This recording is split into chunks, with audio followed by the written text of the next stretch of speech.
In the vast tapestry of China's imperial history, filled with powerful emperors and sprawling dynasties, one figure stands alone, a woman who dared to claim the dragon throne for herself. Her name was Wu Zetian, and she wasn't just an empress consort or a regent hiding behind a screen. She was China's one and only female sovereign, the founder of her own dynasty.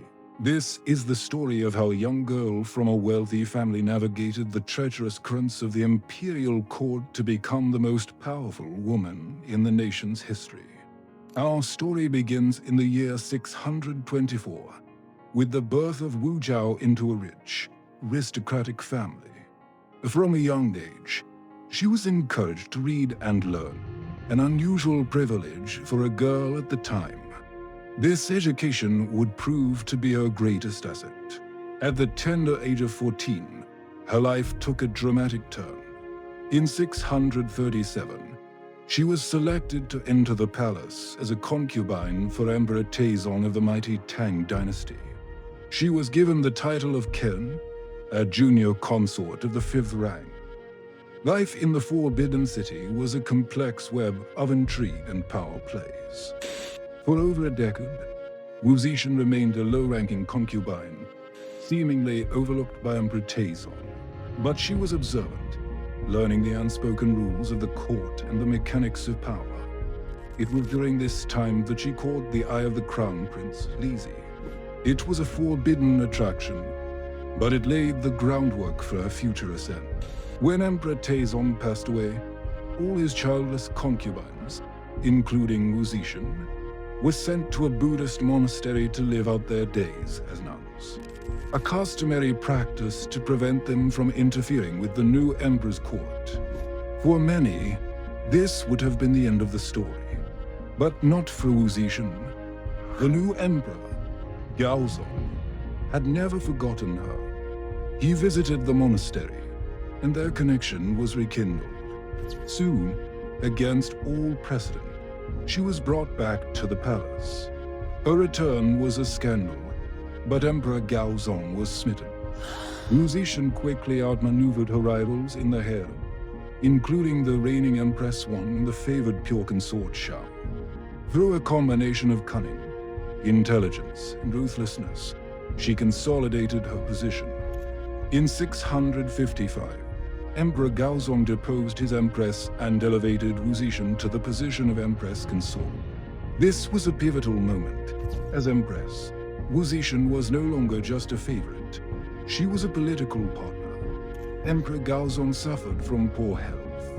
Often relying on her to handle matters of state, she proved to be exceptionally capable, demonstrating a keen understanding of governance and strategy. She sat in on court audiences, albeit behind a screen at first, and her influence grew to the point where she and the emperor were known as the two sages, ruling together. She began to implement her own vision for the empire. She championed the system of meritocracy, reforming the civil service examinations to ensure that officials were selected for their talent and knowledge, not just their aristocratic family names.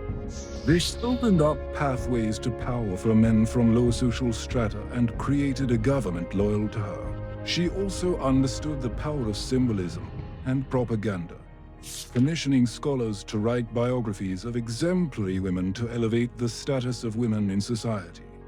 As Emperor Gaozong's health declined further, Wu Zetian's control became nearly absolute.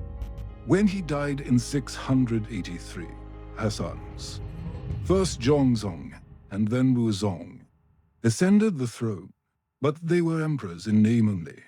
Wu Zetian ruled as Empress Dowager and Regent, holding the true power.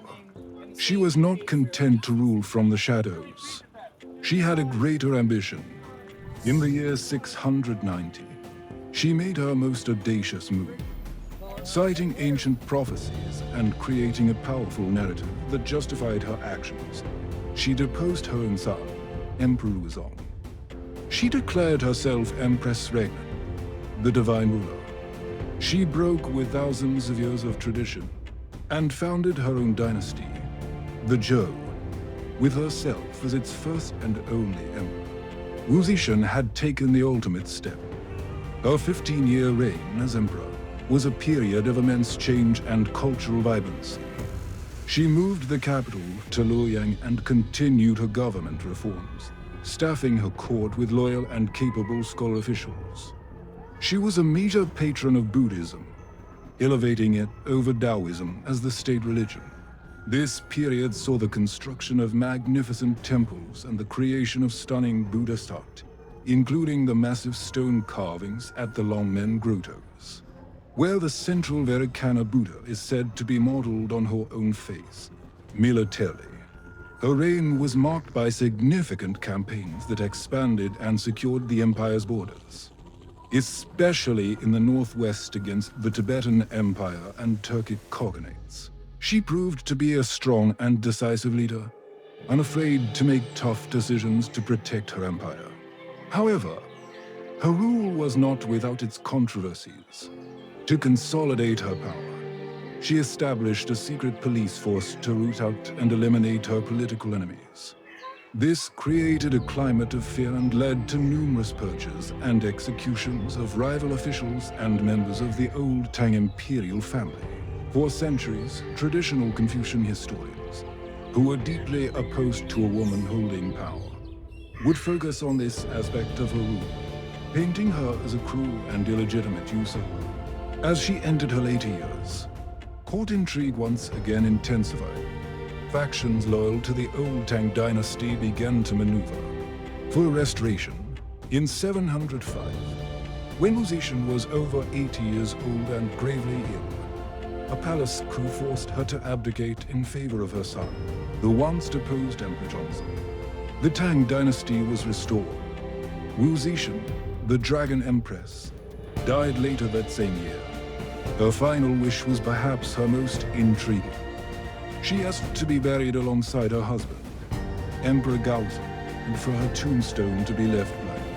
A blank stele for the woman who had filled her life with so much action and ambition. Why? Historians have debated this for centuries. Was it a sign of humility, acknowledging her role as a consort? Or was it the ultimate act of confidence or belief that her deeds were so great, so monumental, that mere words could never do them justice, leaving her legacy to be judged by history itself? Today, Wu Zetian is remembered not just as a ruthless politician, but as a brilliant strategist, a patron of culture, and a ruler who shattered the ultimate glass ceiling. She proved that a woman could govern an empire as effectively as any man, reshaping Chinese society and leaving behind a legacy that continues to fascinate and inspire. She was the Dragon Empress, a woman who ruled a nation and forged her own destiny. Thanks for watching. If you found this journey into the life of Wu Zetian fascinating, don't forget to like this video, subscribe to the channel, and hit that notification bell so you don't miss our next deep dive into history. Time